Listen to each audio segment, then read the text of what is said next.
Hi hello welcome to channel. So நம்ம பார்த்துட்ருக்கிறது வந்து language across கரிக்குலமில் first unit தானே பார்த்துட்ருக்கோம். ஸோ அதில் வந்து நம்ம பார்க்க போகிற ஒரு கொஷின் வந்து home language and school language அதை பற்றி தான் பார்க்க போகிறோம். ஸோ ஹோம் லாங்குவேஜ்னால் என்ன, ஸ்கூல் லாங்குவேஜ்னால் என்ன அப்படின்றது பார்த்தோன்னா, ஃபர்ஸ்ட் சினாப்சிஸில் இன்ட்ரொடக்ஷன். ஹோம் லாங்குவேஜ்னால் என்ன? Home language is otherwise called as a first language and its characteristics. And then fourth one is the importance of a first language. And then next one the second language, and it is otherwise called as a school language. And then English as a second language, strategies in teaching a second language. So இதுதான் இந்த டாபிக்ஸில் வந்து நான் வந்து இந்த கொஷனில் cover பண்ண போகிறேன். So first introduction பார்க்கும்போது லாங்குவேஜ்னால் என்ன அப்படின்னு பார்த்துடலாம் ஃபர்ஸ்ட். ஓகே, ஸோ லாங்குவேஜ் நம்ம ஆல்ரெடி பார்த்தது தான். Language is a structured system of sound symbol used by man or human beings to express their ideas and thoughts.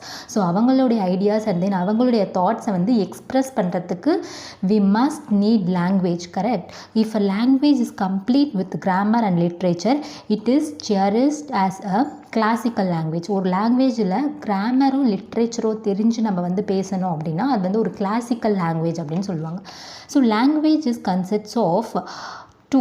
Okay, one is a home language. Home லாங்குவேஜ்ன்றது வந்து நம்ம வீட்டில் first பேசக்கூடிய language தான் வந்து ஹோம் லாங்குவேஜ் அப்படின்னு சொல்லுவாங்க.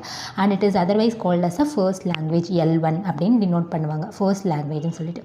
அந்த நெக்ஸ்ட் ஒன் வந்து second school language. School language is otherwise called as a second language, L2. Okay, so home லாங்குவேஜ்னால் என்ன அப்படின்னு பார்த்தோன்னா, first language is also called by the name. So first language வந்து என்னென்னலாம் சொல்லுவாங்க, it is otherwise called as a mother tongue or home லாங்குவேஜ்னு சொல்லலாம். And then vernacular language சொன்னாலுமே அது வந்து ஃபர்ஸ்ட் லாங்குவேஜ் தான். And then native language and then indigenous language எல்லாமே வந்து ஃபர்ஸ்ட் லாங்குவேஜ் அப்படின்னு சொல்லுவாங்க.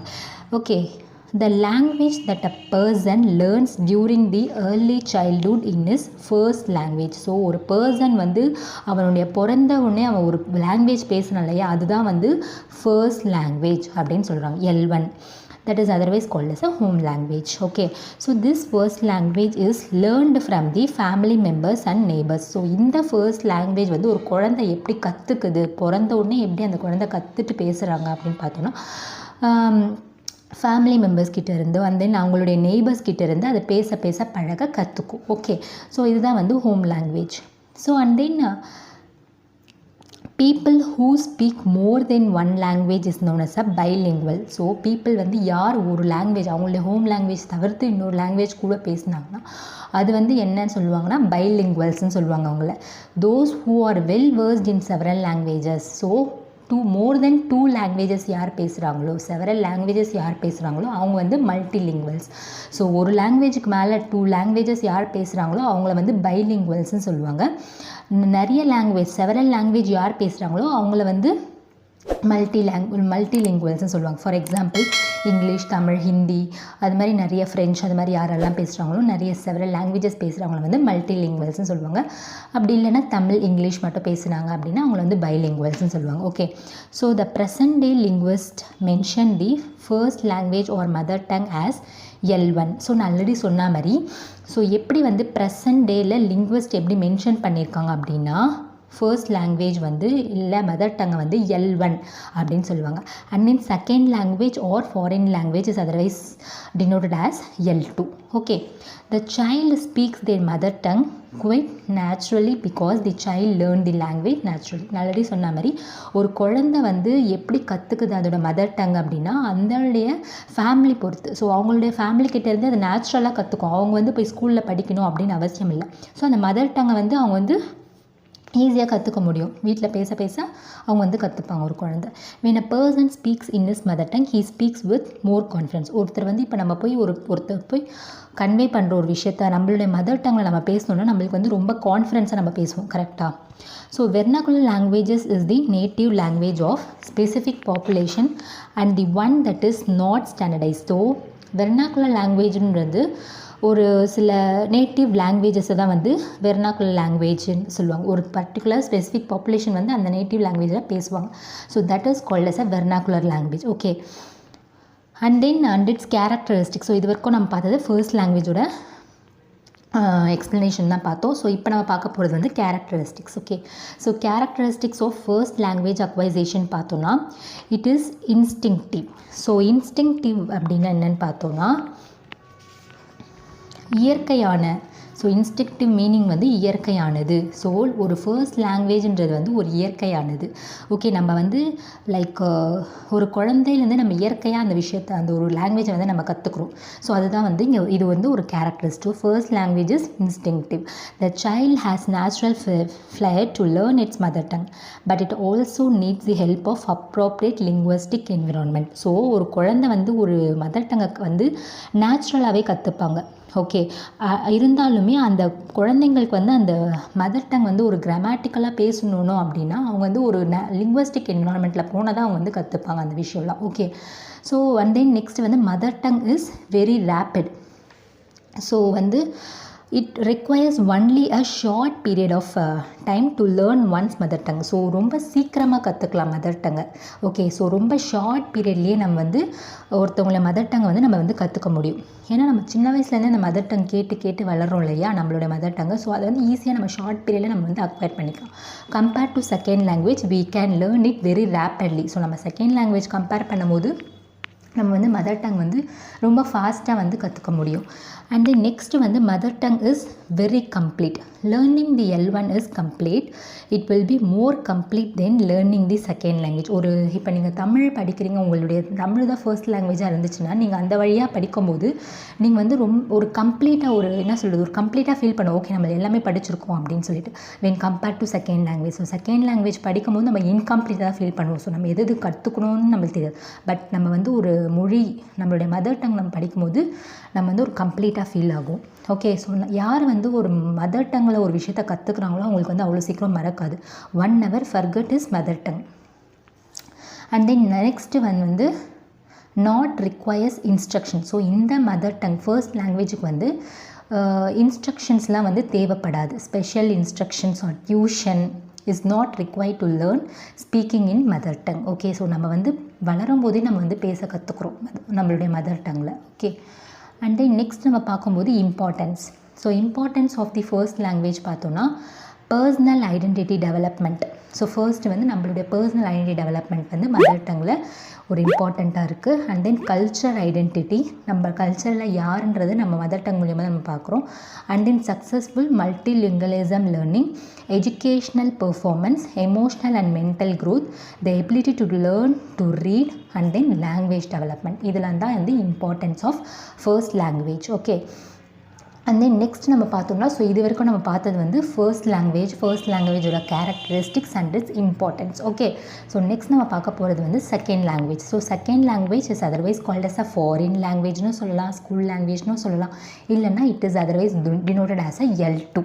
Okay, so a child's second language is a language it has to study in school in addition to its mother tongue. So ஒரு குழந்தை வந்து second language படிக்கணும் அப்படின்னா அந்த குழந்தை வந்து ஸ்கூலுக்கு தான் போய் கற்றுக்கணும். ஸோ அது வந்து ஒரு மதர் டங்கோட அடிஷன் தான். இப்போ வந்து மதர் டங்கும் அவங்களுக்கு தெரியும், ஒரு செகண்ட் லாங்குவேஜ் ஒரு இங்கிலீஷ் போய் கற்றுக்கணும் அப்படின்னா அவங்க வந்து அந்த லாங்குவேஜும் வந்து கற்றுக்குறாங்க. ஸோ அவங்க வந்து ஒரு பைலிங்குவலாக இருக்காங்க. Okay, if a child learn more then one language it may be considered as bilingual. If the mother tongue is the medium of instruction, then the child home language and the school language is same. So next நம்ம பார்க்கும்போது English as a second language. So English as a second லாங்குவேஜில் we must understand that learning English as a second language is different from making English as the medium of instruction. So இப்போ வந்து ஒருத்தவங்க வந்து தமிழ் மீடியமில் படித்தா கூட அவங்களுக்கு வந்து கண்டிப்பாக இங்கிலீஷ் வந்து ஒரு செகண்ட் லாங்குவேஜாக வரும். ஸோ அப்படி வரும்போது அவங்களுடைய இங்கிலீஷ் வந்து மீடியம் ஆஃப் இன்ஸ்ட்ரக்ஷனாக இருக்கும் அப்படின்றது கிடையாது இல்லையா. ஸோ இப்போ வந்து ஒருத்தவங்க வந்து இங்கிலீஷ் மீடியமில் போய் படிக்கும்போது அவங்களுக்கு வந்து இங்கிலீஷ் வந்து செகண்ட் லாங்குவேஜாக இருக்காது. ஓகே, ஸோ ஃபார் எக்ஸாம்பிள் உங்களுக்கு சொல்லணும்னா இப்போ வந்து ஒருத்தவங்க வந்து தமிழ் மீடியமில் போய் படிக்கிறாங்க. ஸோ தமிழ் மீடியமில் படிக்கும்போது அவங்களுக்கு வந்து கண்டிப்பாக இங்கிலீஷ்ன்ற சப்ஜெக்டும் வரும். ஓகேவா, ஸோ அதனால் அவங்க வந்து மீடியம் ஆஃப் இன்ஸ்ட்ரக்ஷன் வந்து இங்கிலீஷில் படிக்கிறாங்கன்றது கிடையாது. ஓகே, ஸோ அதே மாதிரி இப்போ ஒரு குழந்தை வந்து இங்கிலீஷ் மீடியமில் படிக்கிறாங்க போயிட்டு. ஸோ அவங்களுக்கு வந்து இங்கிலீஷ் மீடியம் எல்லாமே இங்கிலீஷில் தான் வருது, கண்டிப்பாக அவங்களுக்கு தமிழ்ன்ற சப்ஜெக்டும் வரும். ஸோ அது மாதிரி நம்ம பார்க்கும்போது அவங்க வந்து இங்கிலீஷை வந்து செகண்ட் லாங்குவேஜாக எடுத்திருக்காங்க அப்படின்னா அதுவும் கிடையாது. It is not considered like that. Okay, so the other name for English as second language or so இங்கிலீஷை வந்து எப்படியும் சொல்லலாம்னா இங்கிலீஷ் ஆஸ் ஃபாரின் லாங்குவேஜ்னு சொல்லலாம், இங்கிலீஷ் ஆஸ் அன் அடிஷ்னல் லாங்குவேஜ்னு சொல்லலாம், English for speakers of other லாங்குவேஜ்னு சொல்லலாம், those who learn English. Okay, so இதுதான் வந்து English as a second language. And then strategies in teaching a second language பார்த்தோன்னா, so என்னென்ன ஸ்ட்ராட்டஜிஸ் இருக்குது அப்படின்னு பார்த்தோம்னா, ஃபர்ஸ்ட் வந்து circumlocution and then semantic words, word coinage, word switch, asking for clarification, non-verbal strategies, avoidance. Okay, so first வந்து circumlocution அப்படின்னா it is a roundabout way to explain relationship. So ரிலேஷன்ஷிப்பை explain பண்ணுறது தான் வந்து circumlocution அப்படின்னு சொல்லுவாங்க. For example, who is grandfather அப்படின்னா fathers ஃபாதரை தான் வந்து நம்ம வந்து கிராண்ட் ஃபாதர் சொல்லுவோம், அப்படின்னா மதர்ஸ் ஃபாதரை தான் வந்து நம்ம வந்து கிராண்ட் ஃபாதர் சொல்லுவோம். ஸோ அதே மாதிரி ஹூஸ் கிராண்ட் மதர்னா mother's mother or else father mother. Okay, father's mother. So அது மாதிரி அவங்களுடைய ரிலேஷன்ஷிப்பை சொல்கிறது தான் வந்து சர்க்கம்லொகேஷன் அப்படின்னு சொல்லுவாங்க. Okay, so and then semantic words அப்படின்னா using simple and familiar words to explain difficult words. So ஒரு டிஃபிகல்ட் வேர்டை வந்து நம்ம வந்து சிம்பிள் வேர்டாக சொல்கிறது தான் வந்து சிமாண்டிக் வேர்ட்ஸ் அப்படின்னு சொல்லுவாங்க. ஓகே, ஸோ இப்போ வாட்டர் ஃபால்ஸ் அப்படின்றது நம்மளுக்கு வந்து ஈஸியாக இருக்குது. அதுவே வந்து water falling from height as a heavy rains அப்படின்றது நம்மளுக்கு புரியாது. ஸோ அந்த டிஃபிகல்ட் வேர்டை நம்ம ஈஸியாக நம்ம வந்து எப்படி சொல்லலாம், வாட்டர் ஃபால்ஸ் அப்படின்னு சொல்லலாம். ஸோ அதுதான் வந்து semantic words. And then word coinage அப்படின்னு பார்த்தோம்னா explaining technical terms with simple familiar words. So ஒரு டெக்னிக்கல் வேர்டை வந்து நம்ம வந்து சிம்பிள் ஃபெமிலியர் வேர்ட்ஸாக சொல்லலாம். ஃபார் எக்ஸாம்பிள், பேலஸ் அப்படின்றத வந்து எப்படி சொல்லலாம், கிங்ஸ் ஹோம் அப்படின்னு சொல்லலாம். ஓகே, அண்ட் தென் வேர்ட் ஸ்விட்ச் அப்படின்னு பார்த்தோன்னா to describe an object in a language when necessary where no other words are available in that language using colloquial words or the words of the first language அப்படின்னு சொல்லலாம். For example, so aeroplane எப்படி சொல்லலாம் அப்படின்னா applicable to all types of vehicles flying in the air space. So எந்தெந்த vehicles வந்து ஏர் ஸ்பேஸில் வந்து பறக்குதோ அது வந்து நம்ம வந்து ஏரோப்ளைன்ஸ் அப்படின்னு சொல்லலாம். Okay, and then asking for clarification அப்படின்னு பார்த்தோம்னா getting clarification for new words from those who help in communication. Okay, for example, knowledge about computers.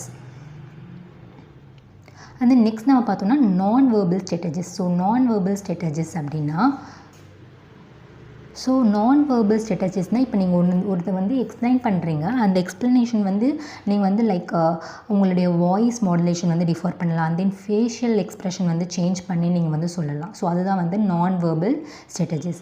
And then last one is avoidance. Avoidance அப்படின்னா if some lessons related to foreign countries and their culture to explain them and understanding them may be difficult. Okay, so ஒரு foreign கண்ட்ரிஸோட culture நம்ம வந்து explain பண்ணணும் இல்லை understand பண்ணணும், அது வந்து கொஞ்சம் டிஃபிகல்ட்டாக இருக்கும். Some words may be difficult to pronounce. ஒரு சில வேர்ட்ஸ் வந்து நம்மளுக்கு வந்து ப்ரொனவுன்ஸ் பண்ண டிஃபிகல்ட்டாக இருக்கும். So such portions May well B avoided in the second language. So அது மாதிரி வந்து நம்ம வந்து அவாய்ட் பண்ணிக்கலாம். அந்த செகண்ட் லாங்குவேஜ் புரியாமல் பசங்க படிக்கிறத வந்து அவாய்ட் பண்ணிக்கலாம். சிம்பிள் வேர்ட்ஸில் வந்து நம்ம வந்து போட்டு சொல்லிக் கொடுக்கலாம். ஸோ அதுதான் வந்து அவாய்டன்ஸ். ஓகே, ஸோ இதெல்லாம் தான் வந்து strategies in teaching a second language. So கண்டிப்பாக உங்களுக்கு இந்த கொஷின் வந்து உங்களுக்கு புரிஞ்சிருக்கும்னு நினைக்கிறேன். ஸோ எக்ஸாமில் நீங்கள் எப்படி ப்ரெசென்ட் பண்ணணும் அப்படின்னா சினாப்சஸ் போட்டு இந்த மாதிரி நீங்கள் வந்து ப்ரெசென்ட் பண்ணலாம். ஸோ எல்லாமே நான் வந்து ஃபர்ஸ்ட் லாங்குவேஜ், செகண்ட் லாங்குவேஜ் எல்லாமே நான் வந்து உங்களுக்கு எக்ஸ்பிளைன் பண்ணியிருக்கேன். ஸோ இந்த கொஷின் உங்களுக்கு பிடிச்சிருந்தால் லைக் பண்ணுங்கள், ஷேர் பண்ணுங்கள், மறக்காமல் சப்ஸ்கிரைப் பண்ணுங்கள். Keep on supporting me. நான் நெக்ஸ்ட் அப்கமிங் வீடியோஸில் வந்து நான் யூனிட் 2 போட்டுறேன். ஓகே, நான் இது வரைக்கும் நம்ம யூனிட் 1 ஃபுல்லாகவே கம்ப்ளீட் பண்ணிட்டோம். ஸோ நெக்ஸ்ட் வந்து யூனிட் 2ஓட இம்பார்ட்டன்ட் கொஷின்ஸ் பார்த்துட்டு அண்ட் தென் அதோட ஆன்சர்ஸ் வந்து நான் நெக்ஸ்ட் அப்கமிங் வீடியோஸில் நான் கண்டிப்பாக போடுறேன். Thank you.